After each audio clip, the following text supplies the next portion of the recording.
రెండోది వాడు ఓడిపోయాడు కానీ సావలా. మళ్ళీ వాడి అపారమైన ధనబలం ఉంది, కులబలం ఉంది, పక్క గవర్నమెంట్లు ఉన్నారు 7 మనుషులు తెలంగాణలో. ప్లీజ్ మైండ్ లెక్కోటి కొట్టాలా మళ్ళీ మొత్తం ఓడిపోయింది కానీ చావలేదు. మంచిదే లేదు, చాలా మంచిది. కొన్ని వేల కోట్లు డబ్బుకు అమ్ముడు పోనాడు లేడు వాడి దేశంలో. ఆ డబ్బు పవర్ స్టిల్ ఈ ధైర్యం నచ్చింది, చాలా మంచిది. ఓడిపోయాడు కానీ చావలేదు. ఇంతే బావుని చచ్చిపోయి కొట్టరా, దానికి బావుని వదలరా, చచ్చిపోయి కొట్టరా అంటారు. దానికి నేను ఎందుకు చెప్పానంటే మీరు కరెక్ట్ గా రిసీవ్ చేసుకుంటారు, మిగతా వాళ్ళు చేసుకుంటారు.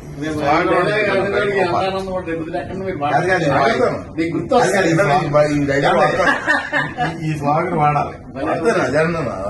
డైలాగ్ సార్ చెప్పింది మీరు మనసు ఎట్లా కనుక్కోవాలి? పెద్ద